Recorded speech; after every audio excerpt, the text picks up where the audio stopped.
It is I, John Reagan, the uncommon voice for the common man, where Rush Limbaugh may be the big voice on the right, but I am the big mouth on the right on the internet. That is for now, but thanks to Obama and the damn Marxist bastards run our government and the Democrats, I might not be on here for long, because I guarantee you this, thanks to internet neutrality, people like me may not have a platform for much longer. But while I do, I am going to make the most of it.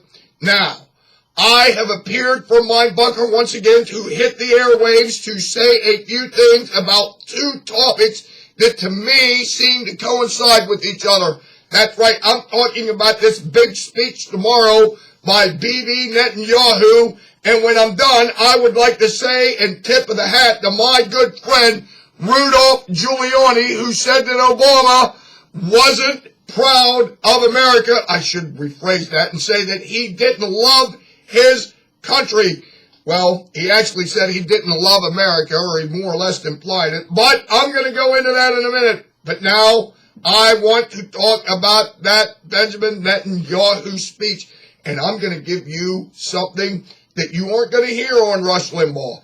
I'm going to tell you just exactly what a beautiful thing this is in ways that you've never heard before. So all you damn liberal Democrats, I want you to take this video and cut and paste it and put it to your friends on the Huffington Post and all your liberal websites, because I'm going to tell you just exactly how this thing is. But I got to preface this by going into something that you were telling us about our hero, John Boehner. You were telling us over this thing about funding the Homeland Security situation that Boehner was embarrassed, the Republicans were embarrassed, and all this stuff. Well, I got some news for you. Maybe that's true. I'm not exactly sure about that. But I can tell you this right now. I am sure about this Netanyahu, people. And this is the honest to God's truth. Boehner is a genius, and that is just all there is to it. By inviting Netanyahu to make a speech before a joint session of Congress and then cluing Obama in on this, he has set a trap for these damn Democrats, and the people that are supposed to be so smart just walked right into it. Now, he's going to give this big speech tomorrow in front of a joint session of Congress. And I was listening on my noon news from Andrea Mitchell, NBC News, Washington, basically bashing Netanyahu, saying how President Obama's not going to be there, Joe Biden's not going to be there, and 20 members of Congress also aren't going to be there. That's fine, because the trap is set and you morons walked right into it. What has been the big deal with Obama of late? He's weak on terrorism. He can't even say the word Islamic terrorist because he doesn't want to upset the Muslims. Now, and I'll prove it to you. Now, I'm sure that you know when those poor Muslims were killed down in North Carolina that Obama rushed to the microphone and said, oh my God, these crimes were committed in the name of religion. Of course, the Muslims were killed, and that's sad. But when the ISIS brothers beheaded 21 Coptic Christians, Obama can't even mention the fact that these people were Christians. And of course, we all know that that crime wasn't committed in the name of religion because Muslims did it. You get the drift here. And so what do? Is we invite Netanyahu over here, who is doing what? He is the guy that's actually tough on these terrorists, and he doesn't believe that Iran should have a nuclear weapon. Our worthless Islamo-loving leftist president is doing exactly that. What is it? He says in these negotiations he's got John Fitzgerald Kerry working on that they might be able to actually have a nuclear weapon in 10 or 15 years. Can you imagine that? Part of these worthless negotiations is basically telling Iran, well, if you behave yourselves, we might let you have a nuclear weapon. This is appeasement at its absolute worst, or best, depending upon your point of view. But at any rate, we got Netanyahu, that means we, meaning Republicans and conservatives, got him coming to address a joint session of Congress, basically to tell us that this is a bad idea, and anybody with a fucking brain understands exactly that. Now, the trap here is by this guy that's supposed to be so stupid, meaning John Boehner, that he has this guy come here and he says to the president and the vice president and all these Islamo-loving leftists that you should come and listen to it. And of course, they don't want anything to do with this because Obama can't stand Netanyahu. Why is that? Because Netanyahu will actually call them Islamic terrorists for one reason. And the other reason is that Netanyahu said to Obama, you can go fuck yourself when it comes to us not building any more settlements on the West Bank. In fact, Obama wanted Israel to reset their borders to the 1967 level, or borders, 1967 borders. Do you know what that means? In 1967, Israel had a stretch of about 3 or 4 miles between the Mediterranean Sea and the bad guys. And anybody that understands anything about military tactics knows that you don't keep your back to the sea if you're fighting an enemy. But that is exactly what Obama wanted to do because everything that goes on and bad things about the Middle East peace negotiations is obviously Israel's fault because they don't bow down at the order of the Islamo-loving leftist Marxist communist bastard that runs our country. And that is all there is to it. The trap is set and they walk into it. And here's the deal. You don't think you're going to see this in 2016 and the next elections coming up, the presidential election or the congressional elections? You damn well bet it is. Look, if I was a Republican and strategist and I was making a campaign speech or making a campaign ad for Republicans, I would use this all over the place. You got these damn Islamo-loving leftists that won't even come and listen to a speech by the Prime Minister of Israel, who is the one guy that is taking on these people. He's the one guy that's our ally over there. I'm listening to Limbaugh right now, and they're talking about how when they found out that we were in secret negotiations with Iran about their nuclear programs, that they were furious about it and were going to send fighter jets to take out all these sites. And Obama, according to Limbaugh, was thinking very seriously about having our planes shoot down Israeli fighter jets. Can you imagine that?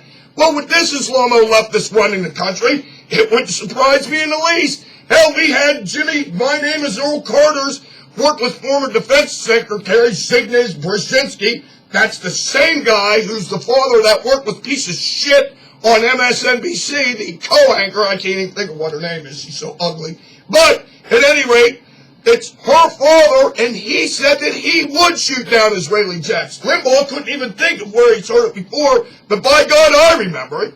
Now, there you go. So you can tell Limbaugh that it was Zygmunt Brzezinski that actually said that he would, if he was Secretary of Defense, would shoot down Israeli jets if they flew in to take out Iran's nuclear program. See? And now you understand how the trap is set. They walk in there and all these Democrats don't want to show up.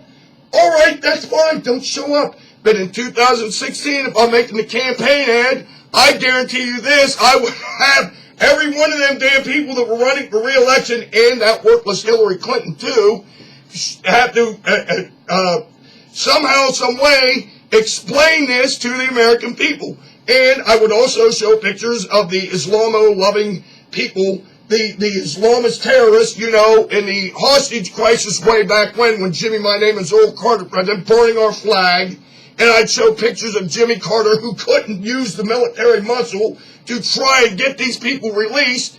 And we all know what happened. Then I would show Obama, and I'd talk about being weak on defense. And you know why it would work? Because he is weak on defense. That's right. He is. He is a piece of shit that won't take these people on no matter what they do.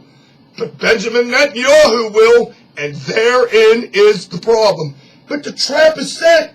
Go ahead. Don't show up at the speech. Who gives a damn? Then when you run for election here next year, we're going to remind the American people that you wouldn't come see the speech from a man who's actually taking them on. And we're going to prove to the American people once and for all that you're weak on defense, you're weak on taking on the terrorists, because you are weak on defense, and you are weak on taking on the terrorists. Now, since I've explained that, I want to go into this little thing, and I want to give a tip of my hat to my friend Rudolph Giuliani, who said that our Islamo-loving president doesn't love America.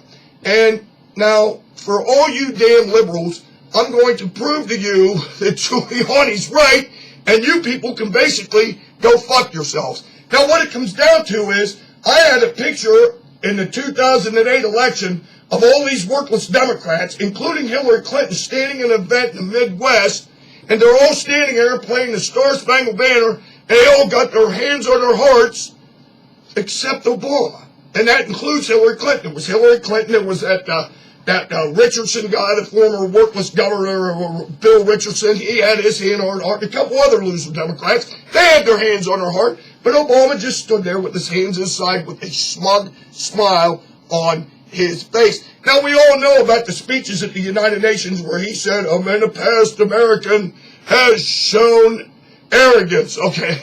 All right, so, well, there's two things.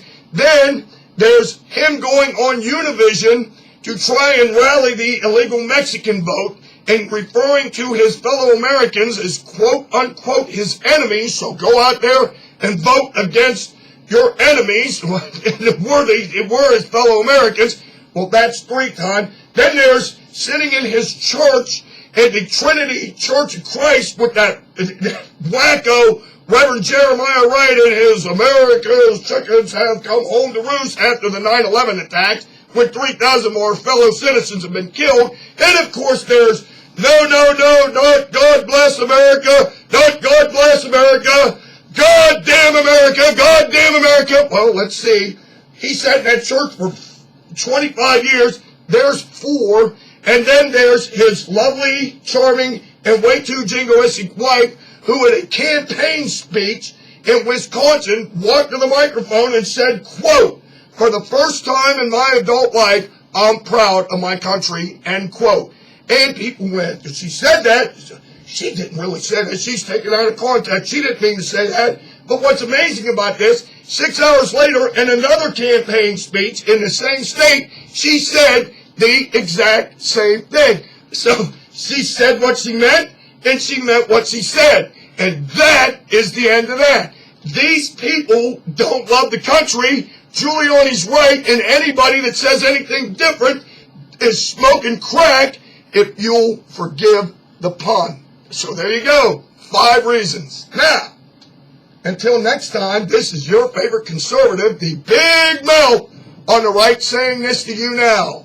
I will keep my eye on this thing, and I will be on the airwaves as long as the FCC will let me, which will probably be another 10 minutes. Until next time, I say this to you now. Over!